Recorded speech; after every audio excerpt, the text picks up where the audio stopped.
Assalamualaikum warahmatullahi wabarakatuh.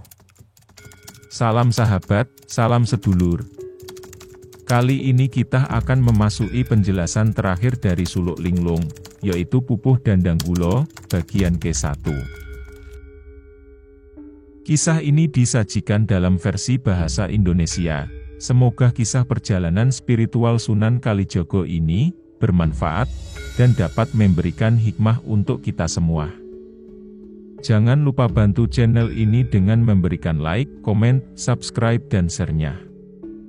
Terima kasih sahabat dan sedulur, salam hormat dari Karirin KT Official. Salam budaya, selamat menyaksikan. Pupuh Dandang Gula, bagian ke-1. Sunan Kalijaga menerima wejangan dari Nabi Khidir.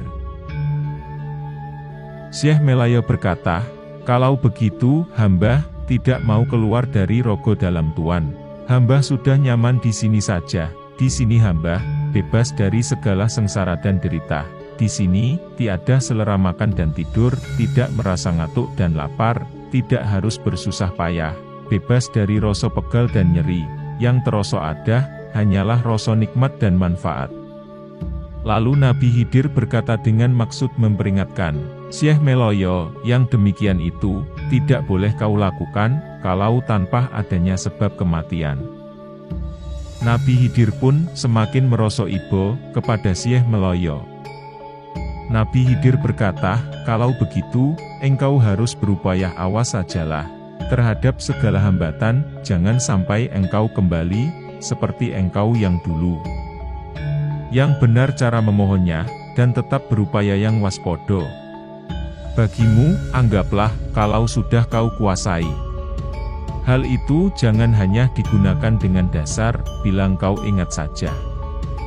Karena hal itu sebagai rahasia Allah. Tidak diperkenankan hal ini diperbincangkan kepada sesama manusia, kalau tanpa seizinnya. Sekiranya ada yang akan mempersoalkan untuk memperbincangkan masalah ini, jangan sampai terlanjur, jangan sampai membanggakan diri, jangan peduli terhadap gangguan cobaan hidup. Tapi justru terimalah dengan sabar. Cobaan hidup yang menuju kematian itu ditimbulkan akibat dari buah pikir. Bentuk yang sebenarnya itu tersimpan rapat di dalam jagatmu, hidup tanpa ada yang menghidupi kecuali Allah saja.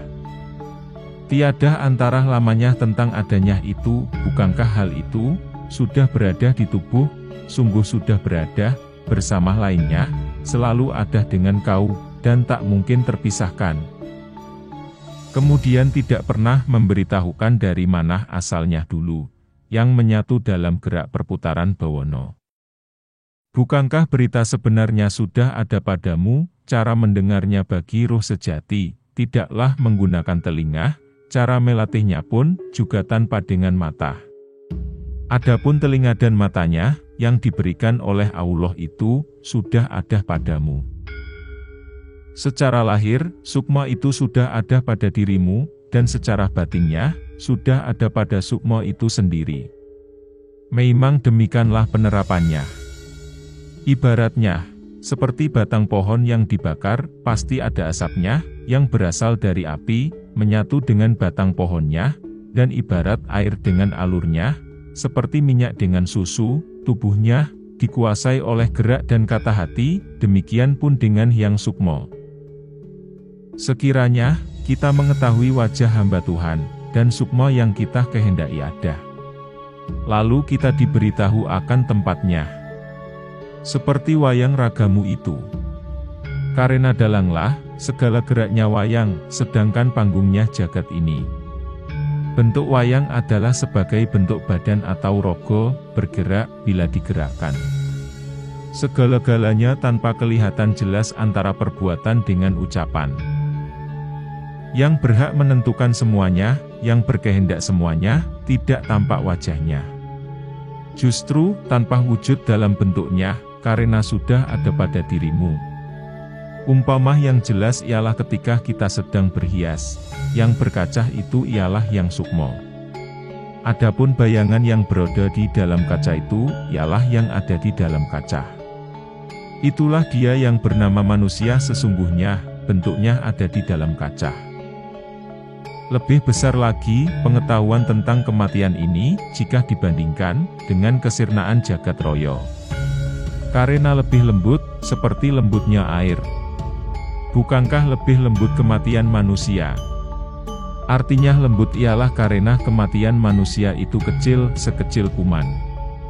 Bukankah masih karena kecil, lembut kesirnaan manusia?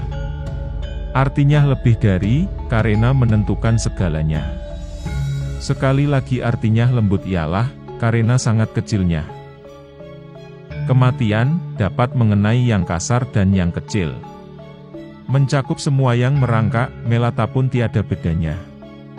Benar-benar serba lebih pula dalam hal menerima perintah. Tidak boleh mengandalkan pada ajaran dan pada pengetahuan. Karenanya bersungguh-sungguhlah menguasainya. Badan atau dirimu doronglah dalam meraihnya. Pahamilah liku-liku ulah tingkah manusia di dalam kehidupan. Ajaran itu ibarat sebagai benih. Yang diajari ibarat lahan. Umpama kacang dan kedelai yang disebar di atas batu, kalau batunya tanpa tanah, pada saat kehujanan dan kepanasan, pasti tidak akan tumbuh.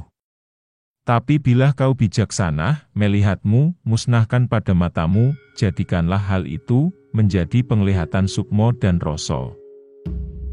Demikian pun, wujudmu dan suaramu, serahkanlah kembali kepada yang empunya suara. Justru kau hanya mengakukan saja, sebagai pemiliknya. Sebenarnya, kau hanya mengatasnamai saja.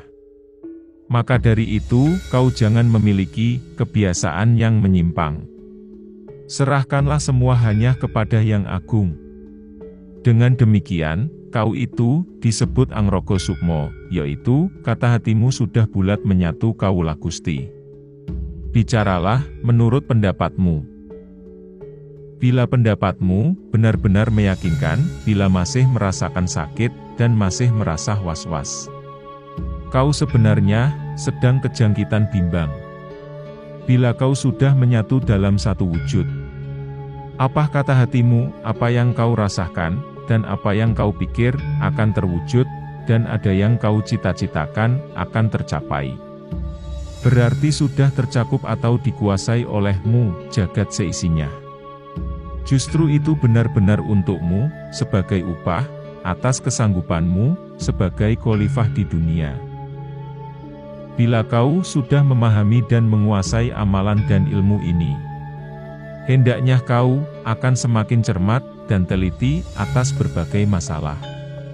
Masalah itu satu tempat dengan pengaruhnya. Sebagai ibaratnya, sekejap pun kau tak boleh lupa. Lahiriah, kau landasilah. Pengetahuan 4 hal, semuanya, kau tanggapilah secara sama. Kelimanya, yang satu itu ialah, tersimpan baik, berguna atau dapat dipakai di mana saja. Artinya mati di dalam hidup, atau sama dengan, hidup di dalam mati. Ialah hidup abadi. Yang mati itu nafsunya, lahiriah badan, yang menjalani mati. Tertimpah pada jasad yang sebenarnya. Kenyataannya, satu wujud, Rogo Sirno, Sukmo Mukso. Jelasnya ialah mengalami kematian. Syekh Meloyo, terimalah hal ini, sebagai ajaranku dengan senang hatimu, anugerah berupa wahyu, akan datang kepadamu. Seperti bulan yang diterangi cahaya temaram. Bukankah temurunnya wahyu, akan menghilangkan kotoran? Bersih, bening hilang kotorannya. Berkala lagi, kemudian katanya. Nabi Khidir berkata dengan lemah lembut dan tersenyum. Tak ada yang dituju, semuanya sudah tercakup haknya, tidak ada yang diharapkan dengan keprawiran dan kesaktian. Semuanya sudah berlalu, toh semuanya itu ialah alat untuk peperangan. Habislah sudah, wejangan sang Nabi Khidir. Syekh Meloyo, merasa ewuh pakewuh di dalam hatinya, mawas diri ke dalam dirinya sendiri. Kehendak hati, rasanya sudah mendapat petunjuk cukup. Rasa batinnya, menjelajahi jagat raya tanpa sayap, ke seluruh penjuru jagat raya. Jasadnya sudah terkendali, menguasai hakikat semua ilmu. Umpama bunga yang masih lama kuncup, sekarang sudah mekar berkembang. Ditambah bau semerbaknya. Karena sudah mendapatkan sang Pancaretno. Kemudian Syekh Melaya disuruh keluar dari raganya Nabi Khidir, kembali ke alamnya semula. Lalu Nabi Khidir berkata, "Hei, Melaya, kau sudah diterima Hyang Sukma. Berhasil menyebarkan aroma kasturi yang sebenarnya, dan rasa yang memanaskan hatimu pun sudah lenyap." Demikianlah isi dari Pupuh Dandang Gula bagian pertama dari Suluk Linglung.